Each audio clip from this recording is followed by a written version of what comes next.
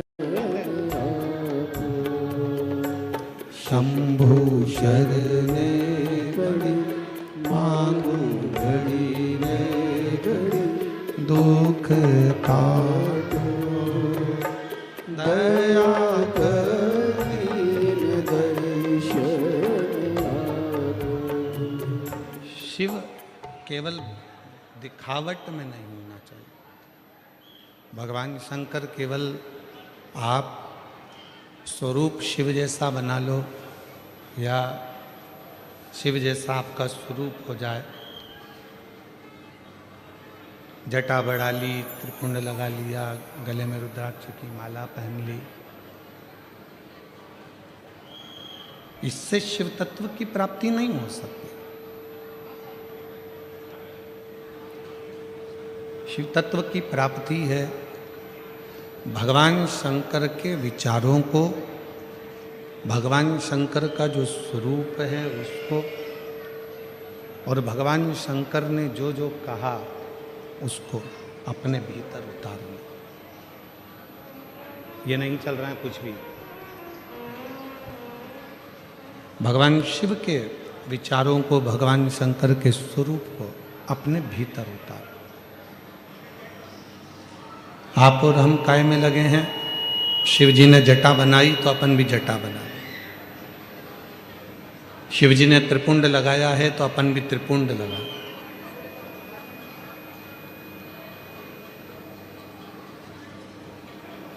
शिव जी ने मृगछाला पहनी है तो अपन भी मृगछाला पहने। नहीं, शिव महापुराण की कथा कहती है कि शंकर के जो स्वरूप दिख रहा है उस स्वरूप को अपना बनाने से पहले शंकर भगवान के जो विचार हैं, शिव जी ने अपने मस्तक पर गंगा रख रखी है, अपने मस्तक पर गंगा है। क्यों रखी है?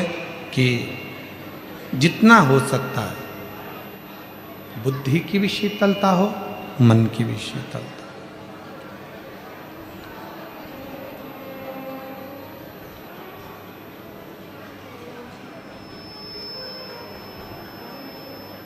शिव जी ने अपने गले में विषधर रख रखा है, सर्प रख रखा है। क्या दर्शाना चाहते हैं? कि उस सर्प को, वो वासुकी नाग जिसको मंथन के समय पर उपयोग में लिया, उसके बाद उसको फेंक दिया गया, छोड़ दिया गया, एक कोने में ले जाकर डाल दिया गया।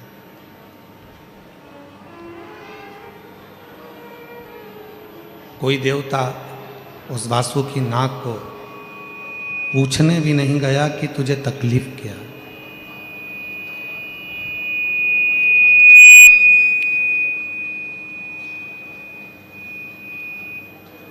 कोई देवता उसके पास में जाकर नहीं पूछा कि तुझे कष्ट क्या है, कि तुझे तकलीफ क्या है, क्यों तुझे तकलीफ है, क्या दिक्कत है। तब माँ पार्वती जी के कहने पर भगवान शंकर ओघड़दानी, त्रिकालदर्शी, कैलाशी, अविनाशी शिव उसके पास में गए। भगवान शंकर गए और शिव जी ने जब देखा उस वासुकी नाग की दशा को कि ये सब दूर से हार चुका है, टूट चुका है, शरीर में से इसके रक्त बह रहा है और ये अब संभल नहीं पाएगा। अब संभल नहीं सकता है। तब भगवान देवाधिदेव महादेव ने, भगवान शंकर ने उस वासुकी नाग को अपने गले में धारण कर लिया, अपने गले में पहन लिया। गले के अंदर शिव महापुराण की कथा कहती है, भगवान शंकर का चरित्र कहता है, शिव तत्व कहता है, शिव महापुराण की कथा कहती है। जो दुनिया में हर जगह से टूट चुका है, जिसको लोगों ने ठोकर मार दी, धक्के दे दिए, अपशब्द कह दिया, ताने दे दिए, आड़ा टेढ़ा कह दिया, जो दुनिया में बहुत बहुत टूट चुका है, उसे कोई नहीं अपनाएगा। अगर अपनाएगा तो केवल मेरा देव अधिदेव महादेव ही अपनाएगा, मेरा शंकर अपनाएगा, मेरा शिव अपनाएगा।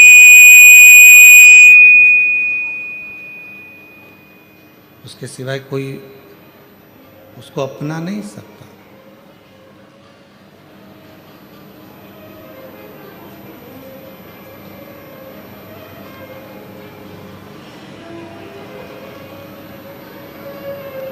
आप सब भगवान श्री श्याम नरेश जी की कथा का स्मरण करते हैं। श्याम बाबा का कीर्तन भी करते हैं, हम भी दर्शन करते हैं, आप भी दर्शन करते हो। पर एक समय ऐसा आ गया था कि बर्बरीक के पास में लड़ने के लिए जब कुछ नहीं था तो बर्बरीक ने भी शंकर की आराधना कर कर 3 बाण भगवान शिव से प्राप्त किया था। और शिवजी ने कह दिया था कि ये 3 बाण, इसलिए दुनिया के लोग कहते 3 बाण धारी। श्याम बाबा के लिए दुनिया कहती है ना 3 बाण धारी, हारे का। वो 3 बाण किसने दिए? भगवान देव अधिदेव महादेव।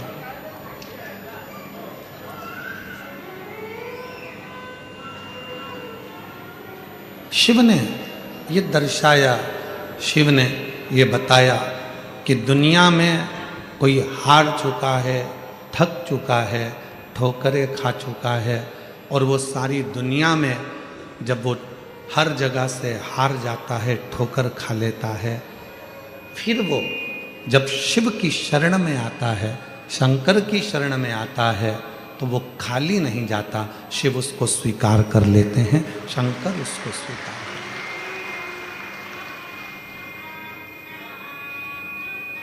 ऐसा कोई देवता, 33 कोटि देवताओं में कोई ऐसा देवता बता दो जिसको मेरे देव अधिदेव महादेव ने कुछ ना दिया।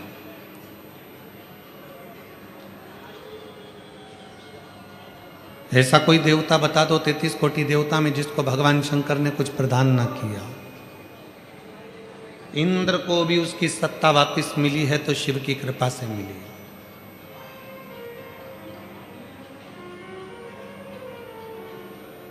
ब्रह्मा जी के शीश को भी श्राप से मुक्त करा तो भगवान शंकर ने करा।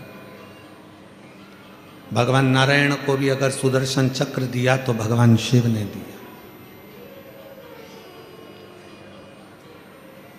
भगवान राम भी लंका की चढ़ाई करने के लिए जा रहे हैं, पर लंकेश के ऊपर विजय प्राप्त करने के लिए शिव की जरूरत है, तो शिव ने कृपा कर।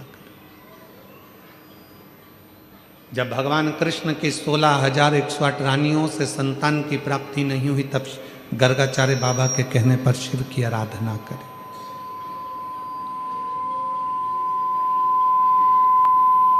तब लाखों की संख्या में संतान की प्राप्ति हुई।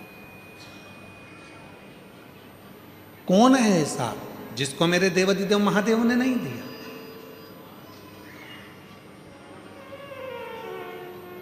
माँ दुर्गा, माँ सती, जगतजननी, कुष्मांडा, बगलामुख, मातंगी, धूमावती, जितनी जितनी देवियां हैं, सारी देवियों को भी अगर कुछ प्रदान किया है तो मेरे शंकर भगवान ने उन शक्तियों को प्रदान किया, शिव ने दिया।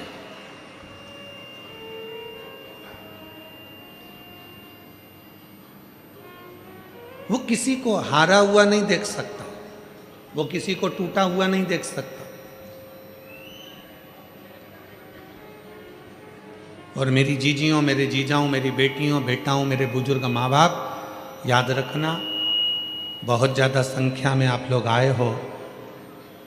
आज इतना ट्रैफिक है इस रास्ते पर कि हमको भी आने में लगभग पौन घंटे के करीब में हो गया यहाँ तक पहुँचने।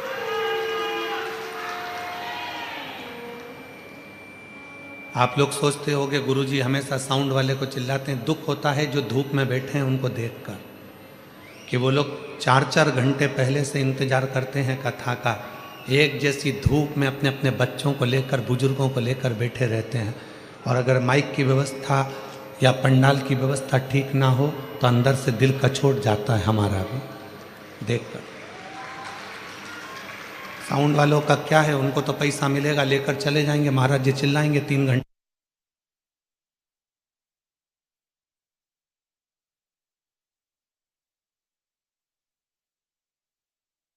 एक एक व्यवस्थाओं पर ध्यान देना पड़ता है। और इसीलिए आप लोगों से कहा था कि जितने लोग पानी अंदर बांटते हैं उनसे हाथ जोड़कर निवेदन है कि जो धूप में बैठे हैं उनको पानी दीजिए, इनको पानी की जरूरत नहीं है। और ना जाने कौन सा फैशन है कि पानी की बोतल उठा के लाएंगे, अपने अपने वालों को आगे आगे दे देंगे और दिखावा कर कर चले जाएंगे। किनको पानी की जरूरत है? जिनको जरूरत है उनको दिया जाए ना।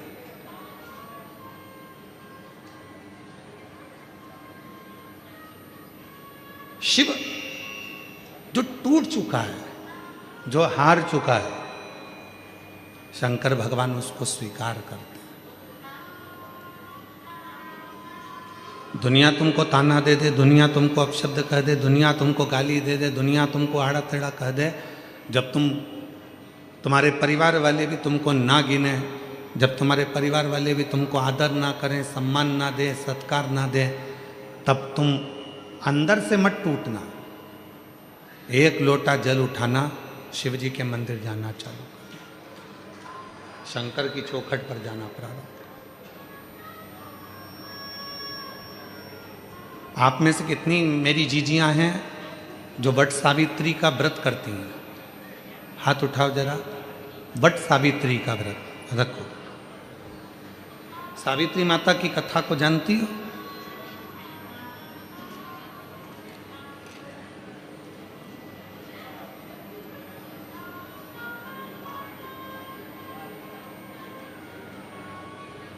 माता सावित्री के पिताजी माद्र देश के राजा अश्वपति थे। माद्र देश के राजा अश्वपति की बेटी थी मां सावित्री।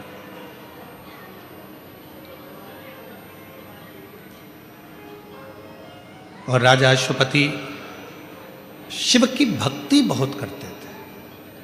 शंकर भगवान की कई लोग कहते हैं हम शिव जी के मंदिर, हमारी माँ जाती थी, हमारे माता जी जाती हैं शिव जी के मंदिर में, हमारे पिताजी जाते हैं शिव जी के मंदिर में, मेरी पत्नी जाती है शिव जी के मंदिर में, मेरा पति जाता है शिव जी के मंदिर में, हमारे रिश्तेदार जाते हैं। शिव महापुराण की कथा कहती है अगर तुम्हारे पूर्वजों में से कोई भी, तुम्हारे माता पिता पत्नी पति रिश्तेदार, तुम्हारे कुल का कोई व्यक्ति भी अगर शंकर के मंदिर में जाकर एक लोटा जल चढ़ा रहा है तो उसका फल है जो आज आप पेट भरकर भोजन कर रहे हो और ठाट से गाड़ी पर घूम रहे हो, ये उसका फल है।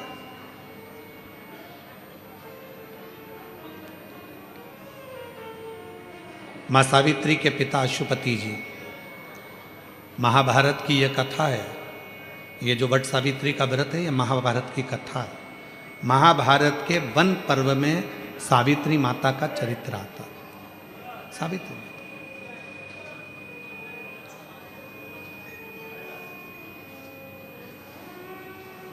अश्वपति शिव के उपासक, शंकर की आराधना का इन्होंने एक नियम बना रखा। तो हमने पहले भी कथा में कहा, फिर कहते हैं शिव की आराधना का कोई एक नियम अपनी जिंदगी में जरूर बनाओ।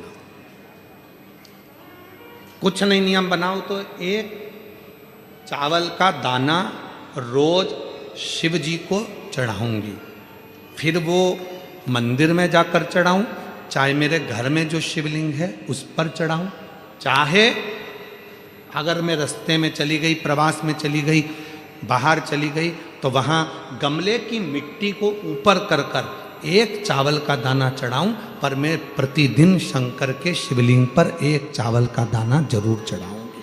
नियम ले लो।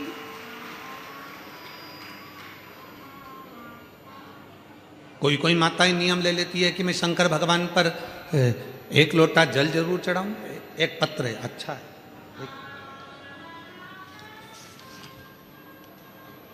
मैं अर्चना चिराग कुमार बालंद, जिला भरूच, गांव जूना तबरा की निवासी हूं। जरा पत्र को देखिएगा, नियम कितना प्रबल होता है उसको समझिए। मैं अर्चना चिराग, कहीं बैठी हूं अर्चना जी? अर्चना चिराग कुमार बालंद, जिला भरूच, गांव जूना तबरा की निवासी हूं। कहीं बैठी हों तो हाथ हिला सकती हैं, और अगर बैठी हों तो आ सकती हैं। मेरा मोबाइल नंबर ये है। एक लोटे जल का क्या गुणगान करूं? मेरा लड़का 6 साल का हो गया लेकिन बोलता नहीं है, ना उसकी श्रवण शक्ति ना वाणी की शक्ति, दोनों ही नहीं। ऐसा कोई डॉक्टर नहीं बचा जिसका हमने इलाज ना करवाया। लाखों रुपए लगा दिए पर मेरा लड़का नहीं बोल पाया। डॉक्टरों ने भी मना कर दिया था कि अब ये बोल नहीं सकता। तब मेरे भाई और मौसी ने कहा, आस्था चैनल पर पंडित प्रदीप मिश्रा की कथा आती है तो आप उसको सुनो। तो मैंने भी उस कथा को सुनना शुरू किया। आप जो उपाय बताते हैं वह सभी उपाय भी मैं करती। 3 बार पशुपति व्रत किया, 4 बार मैंने एक आसन से बैठकर टीवी के सामने कथा को श्रवण किया। अब रोज मंदिर जाती, बाबा को एक कनेर का फूल चढ़ाना प्रारंभ कर दिया। ऐसा नियम लिया कनेर के फूल का, बाबा को चढ़ाती चढ़ाती चढ़ाती चढ़ाती, और वही फूल मेरे बेटे के हाथ लगवाकर चढ़ाती रहती। फिर मन में आया कि सीहोर जाऊं, वहाँ पंडाल में बैठकर कथा सुनूं। रुद्राक्ष महोत्सव में पहुँच गई, पंडाल में बैठकर कथा सुनी। वहाँ की मिट्टी अपने बेटे को उसके गले में लगा देती, उसके गले के चारों तरफ पोत देती। बेटा इशारे में कहता, कुछ समझ नहीं आता। घर आ गई, मुझे नहीं मालूम था कि मेरा बाबा इतनी कृपा करता है। गुरुदेव फिर वापिस सीहोर से आने के बाद 16/1/2025, आज कौन सी तारीख चल रही है? जम के बोलो। है 16/1/2025 सूरत में जो कथा थी, मैं कथा के पंडाल से मिट्टी को उठाकर लेकर आ गई और शिवजी के मंदिर में नंदी को छुआकर वो मिट्टी मैंने अपने लड़के के गले में लगाई। आज मेरा लड़का बोलना चालू कर दिया, सुनना प्रारंभ कर दिया। मैं बाबा को प्रणाम करने के लिए, अब मेरा लड़का बोलता भी है, सुनता भी है, और पहला शब्द उसके मुख पर आया, श्री शिवाय नमस्तुभ्यम। मेरे लड़के ने पहला शब्द का उच्चारण, जो 6 साल तक नहीं बोल पाया, उसकी वाणी में भी स्वर वो दे सका। दुनिया कहती है ये शिव पुराण के पंडाल, गुरु जी कहते हैं आरती हो, आरती के बाद भूमि को नमन करो, मिट्टी को नमन करो। क्यों कहते हैं?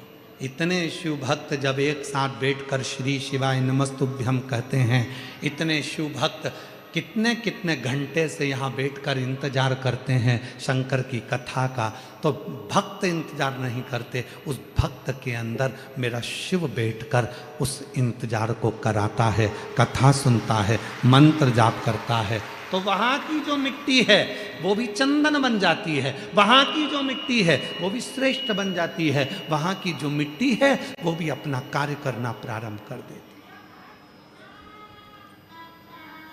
वो मिट्टी भी कार्य करती। कहीं बैठी हो अर्चना चिराग कुमार बालन, जिला भरूच, गांव जूना तवरा की निवासी हूं। मेरा मोबाइल नंबर ये, अगर कहीं बैठी हो तो आ सकते। एक कनेर के फूल का नियम लिया तो वो निभा लिया। तुम नियम कौन सा? ये सावित्री की कथा सुनिएगा, वन पर्व, महाभारत के वन पर्व की कथा है ये सावित्री माता की कथा। जरा ध्यान से सुनना कि सावित्री ने अपने पिता के अनुसार केवल एक नियम लिया था, केवल एक नियम।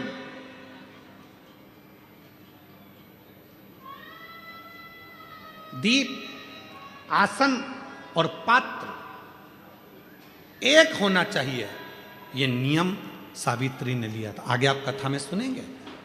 सावित्री के पिता अश्वपति के घर में संतान नहीं है, शिव के उपासक हैं, औलाद का सुख नहीं है, संतान का सुख नहीं है।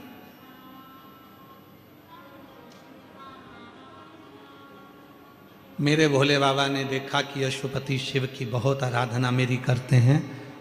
पार्वती मैया हमेशा कहती है वो अश्वपति आपकी इतनी आराधना करता है, एक बार जाकर उसको वर क्यों नहीं दे देते? आप उससे वर क्यों ना देते हैं? मेरी जीजियों, मेरे जीजाओं, मेरी बेटियों, बेटाओं, मेरे बुजुर्ग माँ बाप, शिव देने में थोड़ी देरी कर सकते हैं, पर देता इतना है कि बटोरा भी नहीं जाता, छप्पर फाड़ कर देता है। मेरा छप्पर फाड़ कर।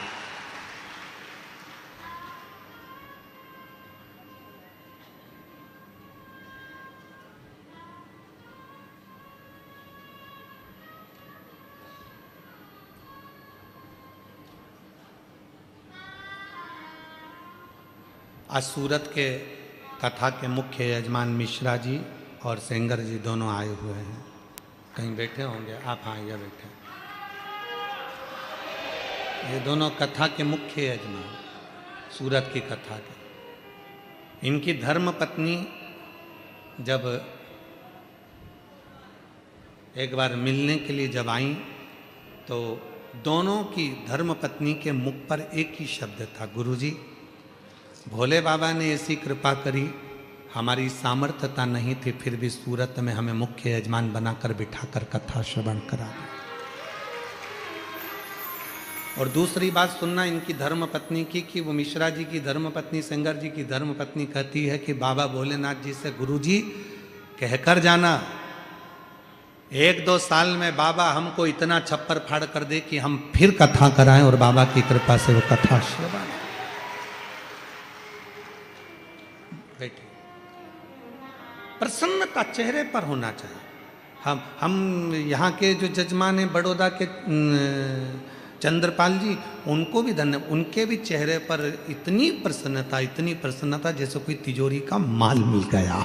जजमान चंद्रपाल जी, कहाँ बैठे चंद्रपाल जी? हाँ, वो बैठे। साधु था आपको। हाँ? इतनी प्रसन्नता।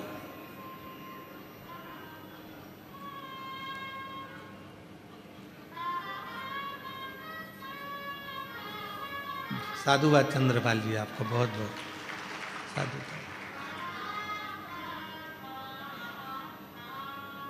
और जितने यहाँ कथा के पंडाल में बैठे हैं, ग्राउंड में बैठे हैं, आस्था चैनल पर सुन रहे हैं, फेसबुक यूट्यूब पर कथा सुन रहे हैं, सोशल मीडिया पर कथा सुन रहे हैं, मेरे भोले बाबा एक ना एक दिन आप पर भी इतनी कृपा करेगा कि आप भी एक दिन जजमान बनकर बैठेंगे, ये निश्चित है।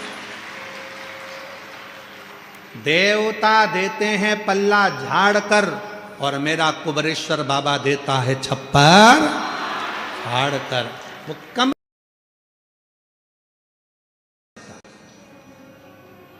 थोड़ा समय लगेगा।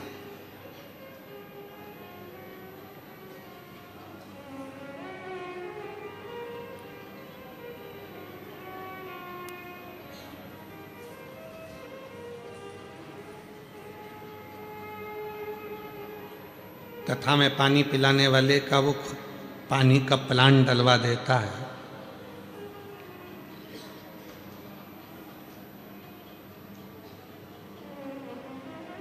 अगर मौका लगेगा तो हम एक बालक से आपको मिलवाएंगे, व्यासपीठ पर आज नहीं तो किसी कथा में।